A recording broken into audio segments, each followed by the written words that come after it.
So communication fallouts, I guess, that I've had have been from either people's personality traits, their whole dynamic is about like power dynamics, and they like make fun of people, and like they don't care about like individuals, or like they just came to like roast people. That is like such a common like personality type in construction. It's kind of insane.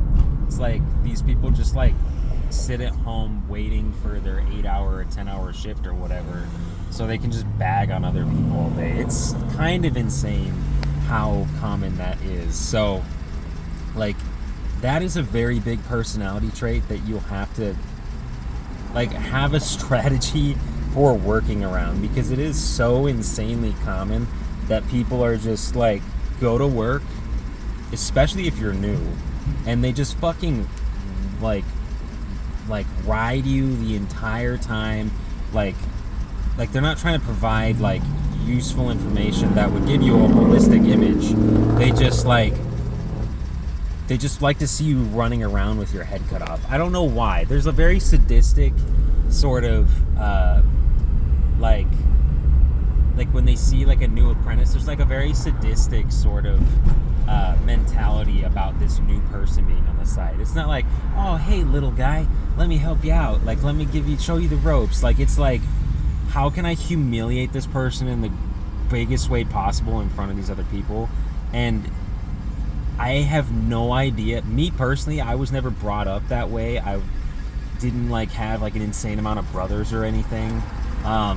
So that was like insane to me when I first got into construction. So like in terms of communication skills, you need to have like thick skin, and you need to be able to like dish out. You need to be able to roast people. Like it is kind of a necessity for the job, because so many people's dynamics are like, oh I made that guy my bitch, or like something like that, or like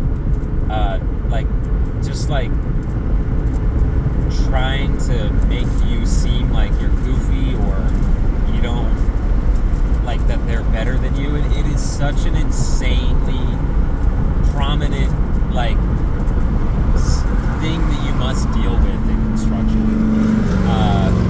Why? I have no idea, but it is so insanely common. So if you're thinking about coming into construction, just be aware that like HR and like code of conduct for how you can talk to someone is not a thing. Like I have heard the most wild things. I have heard the most racist, like hateful people, like, and they just are like, they're like the company guy, they're like the top brass, and they're just like terrible people.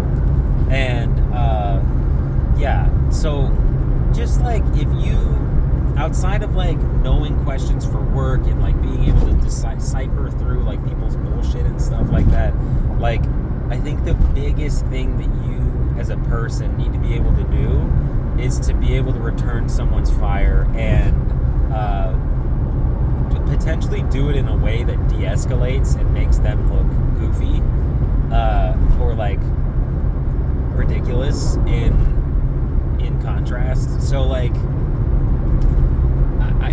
I think that is one of the biggest parts about a topic about communication and construction that someone needs to understand before getting into the trade. Like if you think that you're going to be like have like an onboarding period, like if you've ever been in like a call center before, and then you get thrown into onboarding, and then you get thrown into training, like there's a designated period that someone can point to that's called training. But in construction, it's just like apprentices are always thrown under the bus. It's a nice scapegoat for foremen as well, especially if they don't know something. Like, oh, the apprentice did that. Like, and it doesn't matter because it sounds right. It sounds like the thing that happened. Like everyone's known about someone who's inexperienced doing something stupid when they're getting behind the wheel or given the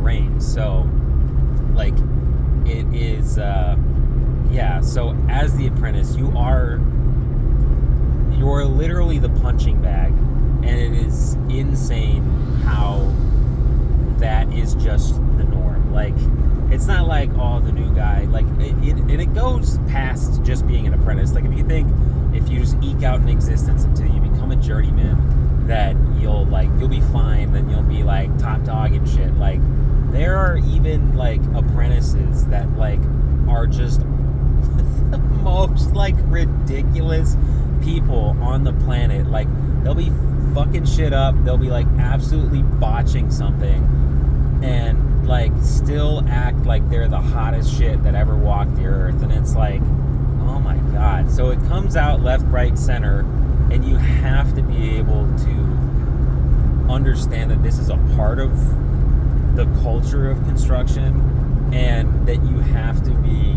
like in a position like at all times, like be on your toes. Like, if you like let someone just like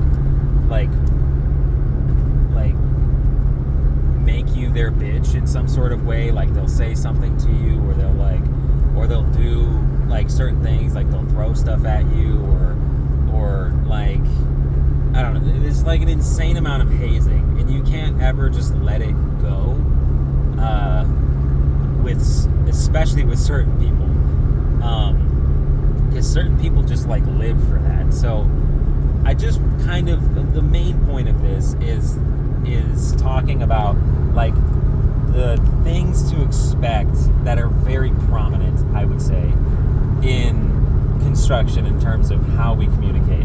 And one for sure is shit talking. 2 is very bad instructions, and 3 is very bad tempers. So yeah, these people are not calm. These people did not graduate with a bachelor's in, you know, like psychology, or like, you know, history, or like, they're not like, this is not the top brass that you are dealing with. These are like people, like, I would describe the mannerisms that you're going to encounter as like someone who was like born underneath a car or something, or in a dumpster can. And like, these are the people that you're going to be working with day in and day out, and the electrical systems of the entire country are hinging upon the work of. And it is absolutely ludicrous that these people are getting so much responsibility, and that people that have little to no care for attention to detail are doing work that requires insane attention to detail. So it's a bit rambly, but I just wanted to go over the very, very common personality traits that you will encounter in terms of communication in construction. And yeah, you'll also experience a lot of right-wing attitudes. I have experienced one person who is left-leaning, and yeah, and had a critical view of like America and stuff. That's a whole other topic, but yeah. So that sort of like frame of the political spectrum is very confident without much to go on, and they love to berate people. So you know, I come from more of a place that's you know, you use facts, logic, and reason to do things, and they just do things because they like to do certain things. And it is, you know, when you encounter someone who just gets off basically on like seeing other people squirm, like, it is the most ridiculous shit. Like, they'll always walk by with something to say, and it's just something that you got to be able to, you know, deal with. So I would say that if you can watch video, like, if you're not a person who's predisposed to that type of stuff, you know, if you're someone who thinks of comebacks hours after the situation has passed, make sure that you actually take note of what those things are, so that they can be used, and get better at processing information like that, and quickly, because it not only does communication like just mean like standing up for yourself, but it also lends itself to promotions, I would say, as well. Just rubbing elbows with other people and being buddy goes such an incredible far. It gets you to places that being good at your job will not, and that's just the truth. Like, I don't know how to explain how many foremans have long pinky nails and or like are blood red, like red blood vessels poking through their eyes type of look on them.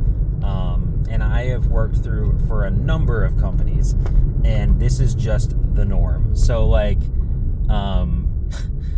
just realize that it's not just about doing like a respectable job where you do everything right. Like, it's also, and that will get you promoted. Like, it is about schmoozing and rubbing elbows and being able to, shoot the shit and being funny. Like, there are so many things that lend themselves from standing out from a lineup of other guys and being a, being like, I've known so many people who are not good at what they do, but are a good time, and they get kept through layoffs and stuff like that, and it's just kind of ridiculous. So this is just kind of a broad and kind of rambly overview of the purpose of communication in construction, how it's used, as well as ways that it can be used to your advantage, and by knowing the system. And so I just wanted to put that out there so that people could know this and not spend 4-something years or whatever, and you're doing your thing and you think that everything's going to be good and you're guaranteed these things with little roadblocks, but it's really not. Get to know people, talk to people, schmooze. I'm not saying be an asshole and go into that culture. I am just saying learn how to defend yourself because you're not dealing with like top of the class college graduates. Like, this is not what you're dealing with. So just some tips for how to communicate in construction. See you all in the next one.